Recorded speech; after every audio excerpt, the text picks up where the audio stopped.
Do you see old, outdated, and even broken Christmas decor on thrift store shelves? Or maybe you have some sitting in storage. Well, don't toss them out just yet. In today's video, I'll show you how to give these forgotten pieces a fresh, modern makeover. With just a little creativity, we can transform them into stunning decor that you'll be proud to display in your home this holiday season. So let's get started with my two-legged reindeer. When I thrifted this reindeer, it did have 4 legs, but 2 of the legs had been repaired by the previous owner and immediately broke off. When I tried to reattach them, they just broke again. So I'm going to hammer off the remaining legs. However, I should have been more careful because I broke off more than I intended. So I used Gorilla brand super glue gel to put a few of the pieces back in place. To repurpose the reindeer, I'm going to use a thrifted candle ring. To create a base for the candle ring, I grabbed a random wood round from my stash. Then I applied a lot of hot glue to the bottom of the grapevine and pressed the wood round into the glue. Then, to attach the reindeer to the grapevine, I bent the greenery stems out of the way, applied a generous amount of hot glue to the bottom of the reindeer, and pressed it across the wreath. To hide the broken legs, I added additional greenery stems, pushing them into the grapevine, and I hot glued on a few pine cones in those spots. I decided to reuse the ribbon from the candle ring box, tying a bow around the reindeer's neck and using one of the tails to disguise a crack from my overzealous hammering. Now it's just our little secret that this reindeer has no legs.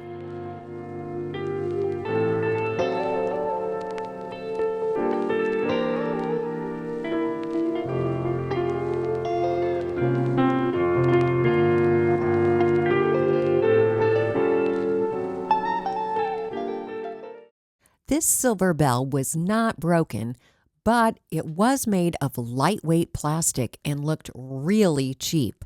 To make it look like real metal, I first removed the small embellishment. The hot glue did not want to come off, so I heated it up with my glue gun and then just wiped it off. Then I painted both the inside and the outside of the bell with black chalk paint.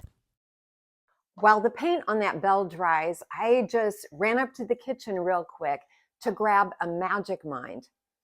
Some of you know that my oldest son was married this past weekend, and my body has not yet fully recovered. It is not even noon yet, and I am already dragging. If you haven't heard of Magic Mind, it is a mental performance shot with clinically studied ingredients that all work together to improve your energy, mental performance, vitality, and even reduce stress. For years, I have been addicted to coffee and Diet Coke.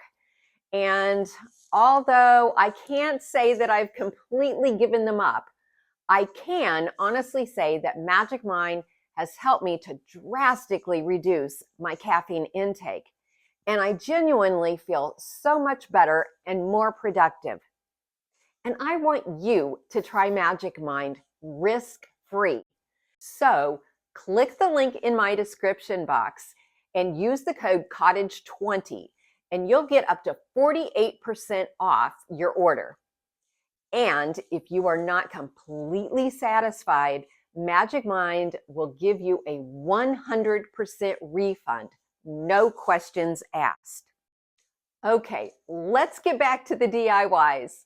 The black paint was dry, so I brushed the outside of the bell with the primer from Mastermind's Rust Effects kit. Once the primer is dry, you can brush on a coat of the iron paint. And if you want a really rusty appearance, apply a second coat of the iron paint when the first coat is dry. When the second coat of iron paint is dry, Spray your item with the rust spray. Let it dry for about 5 minutes, then spray it a second time. It will continue to rust over the next several hours. To create a bow, I ran some plaid fabric and lace ribbon through the hook at the top of the bell. Then I used some twine to tie 3 small bells together and attach them to the hook. I wasn't loving the plaid fabric, so I traded it out for some velvet ribbon. Then I tied the ribbon and lace together in a bow. For some additional embellishment, I stuck a few greenery stems and berries into the hole below the hook, and to make sure they stayed put, I hot glued the stems from the underside of the bell. I don't think anyone would guess now that this is just a cheap plastic bell.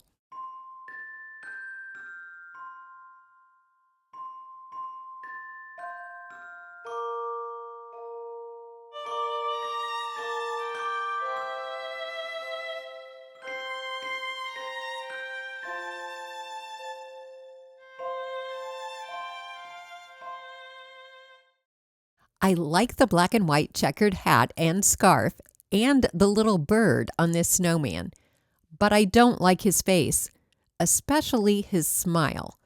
So let's give him a makeover. To refresh his paint, I brushed on a coat of off-white chalk paint, carefully avoiding those areas that I liked. I even painted over his face. To get rid of the facial features, I cut a small slice off of a tube of quick wood. This is a 2-part epoxy putty. You blend the 2 parts together, then you have a few minutes to fill any holes or uneven surfaces. It dries within an hour, and then you can sand it smooth. I thought I had sanded it enough, but once I painted over it, I could see the edges of the putty. Then it occurred to me that I could use snow text to even out the surface.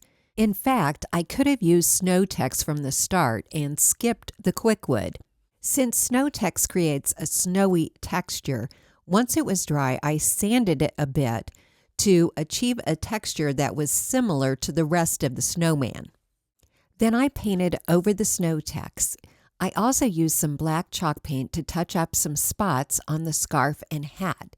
And for a modern-looking snowman, I painted his nose black and added no other facial features.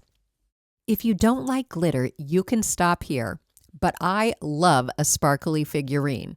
So I sprayed the snowman with Elmer's Craft Bond spray adhesive and then sprinkled on iridescent glitter. What do you think? I think the snowman looks 10 or 20 years younger.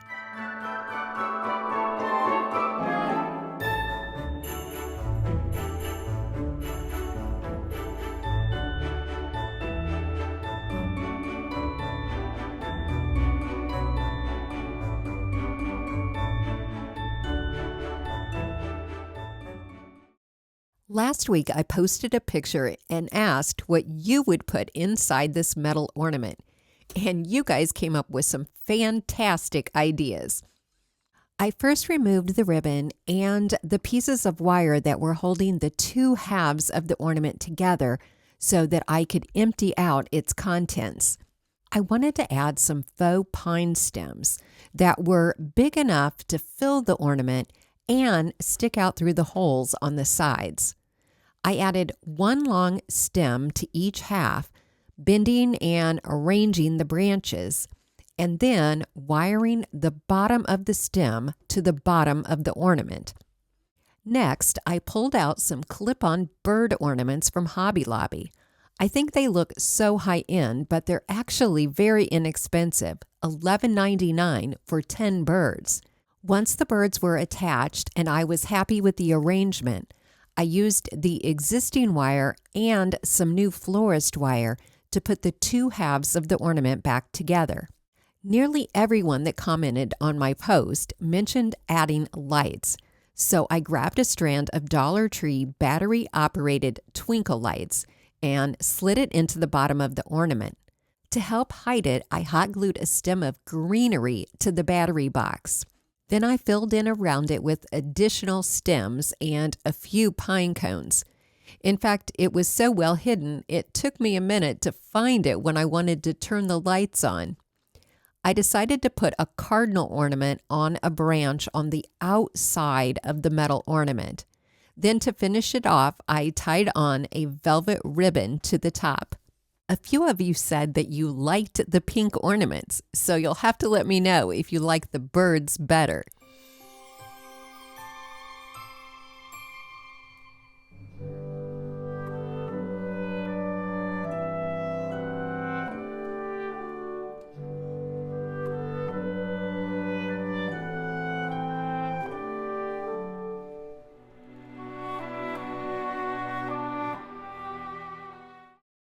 This simple black metal snowflake might have been overpriced at $2.59.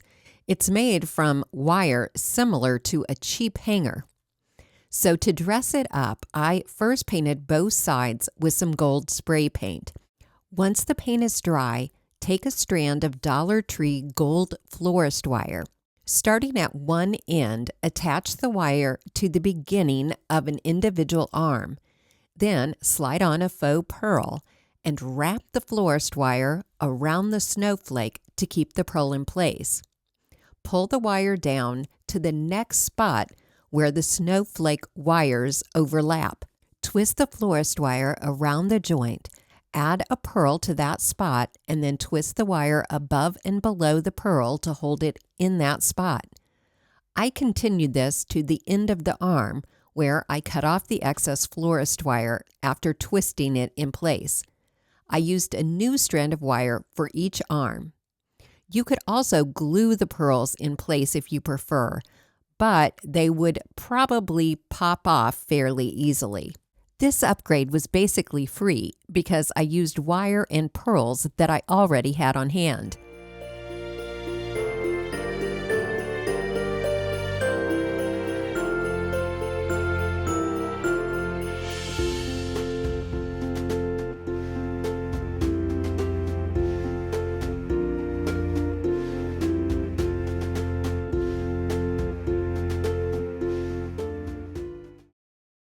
These candle stands were still in their original 1990s boxes when I thrifted them, so it was disappointing to discover that the paint was peeling off. It literally fell off, except for one corner that I had to scrape. To make sure that the new paint adhered, I first sprayed both jars with Zinsser primer. Once the primer was dry, I brushed on 2 coats of a beige chalk paint. I wanted the jars to look old, so once the chalk paint was dry, I brushed over them with antiquing wax, wiping off the excess with a rag. Then I printed out images of vintage Christmas sheet music. I printed them in a size that was slightly wider than the candle stands, so that I could rip the edges using this paper tearing ruler. To make the paper edges look aged, I dry brushed them with a small paintbrush dipped in antiquing wax, with most of the wax wiped off on a piece of paper first. Rather than decoupaging the paper to the jar, I just wanted to tie it on with some velvet ribbon. I also dressed up the top of the jar by hot gluing some lace under the lip. To finish it off, I tucked a bit of greenery and a few berries under the velvet ribbon. They still look vintage, but now they're not screaming 1990s.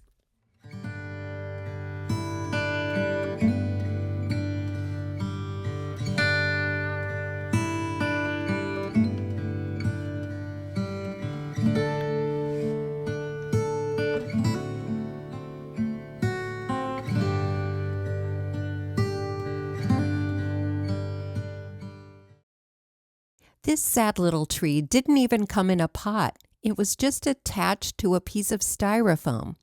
I had a gold basket that came with a fruit arrangement that I put in a different pot, and I thought if I removed the handle on this basket, it might just make an interesting container for the tree. There were 2 holes in the bottom of the round pan where some wire had attached it to the basket. So I used a strip of heavy florist wire to wire the 2 pieces back together. As luck would have it, the styrofoam fit snugly inside the pan.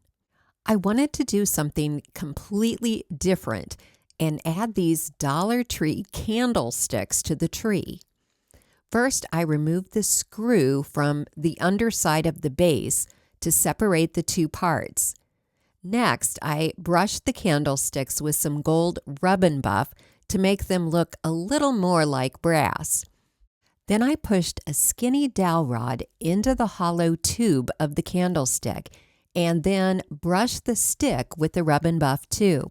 I had 3 candlesticks and I wanted them to have staggering heights, so I cut the dowel rods to my desired length. I pushed the 2 candlesticks with the dowel rods into the styrofoam. And to further secure the taller one, I also wrapped 1 tree stem around it. For the shortest candlestick, I used gold florist wire to wire it to the top of the tree. If I put real candles in these candlesticks, it would be a fire hazard. So instead, I hot glued 1 battery-operated taper candle in each candle cup. The set of these is controlled by a remote control, but since I only used 3 and I'll probably add the others to my big tree, I'm just going to slightly unscrew the bulbs to turn them off. You could add even more candlesticks so that the tree would look good from all angles and use it as a table centerpiece.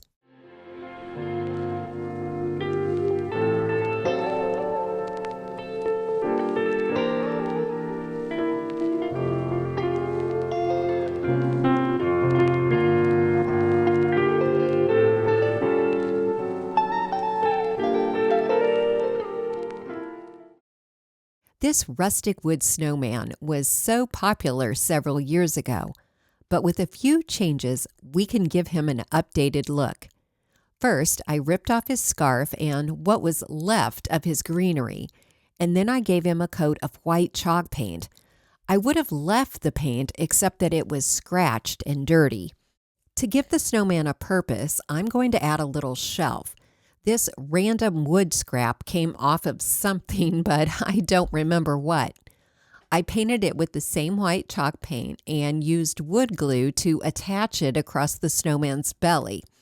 I let the wood glue dry for about an hour, and then I added a few nails through the back of the snowman into the shelf. Once all the paint was dry, I distressed the wood edges with sandpaper. And then I used a black paint pen to redraw his eyes, mouth, and buttons, going over the original markings. I didn't have an orange paint pen, so I used a small brush to paint on his carrot nose. I gave him a fresh scarf, cutting a strip from a thrift store scarf, and I hot glued a piece of velvet ribbon across his hat and embellished it with a little greenery. I could have stopped there, but I wanted to give him some stick arms. Since I wanted the arms to bend, I cut small stems off a faux vine rather than use real sticks. To attach them, I drilled small holes into either side of the snowman, added a drop of glue into the holes, and then pushed the faux vines into the holes. At this point, I realized that if I put anything on the little shelf, it caused the snowman to fall forward, so I needed a sturdier base. The original base knocked off easily, and I found an old candle stand base in my stash to use instead. I used wood glue and a few brad nails to attach it to the snowman. Then I painted it with black chalk paint, distressed the edges, and sealed it with clear wax. Now with a larger, heavier base, I can add a votive candle to the little shelf.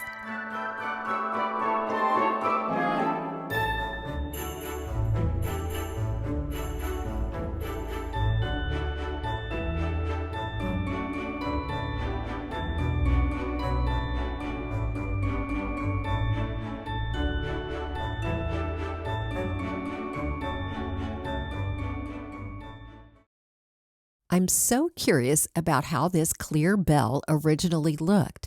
You can tell there was a Santa figurine on top because one of his boots is still attached. I was a little more careful this time, using a screwdriver to help me knock off the remaining boot. To create a bottom for the bell, I traced and cut out a circle from a piece of heavy cardboard.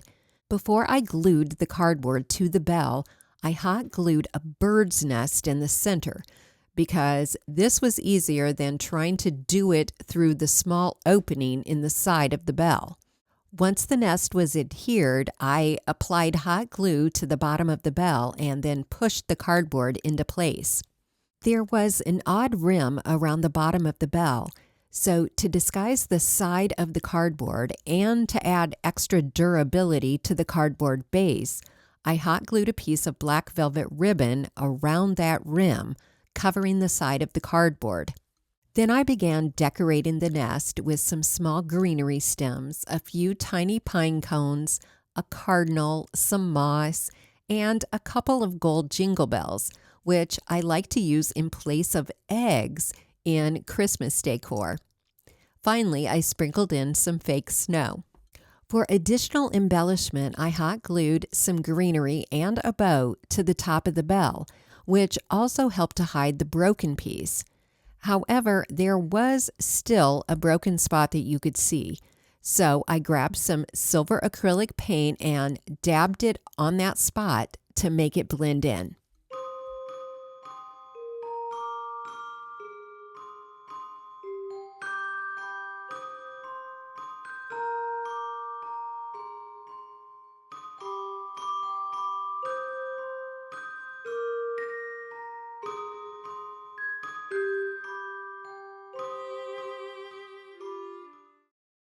When I thrifted this sleigh, I thought I would have to remove all of the stickers individually, but I was pleasantly surprised to discover that the stickers were applied to a piece of metallic scrapbook paper, so in one swoop, they were gone.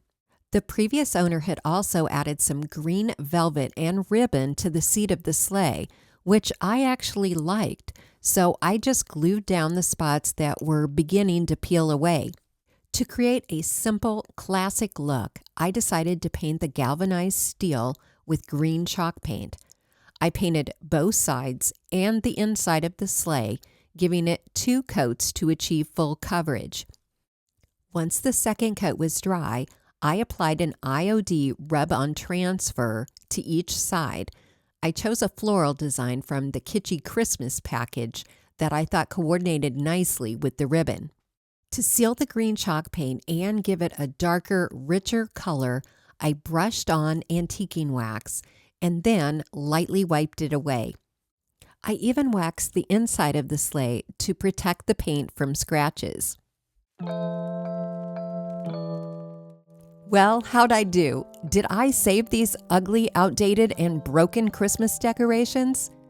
Let me know, which transformation did you think was best? Thank you so much for watching today. And if you'd like to see even more transformations like these, here's another video you'll enjoy.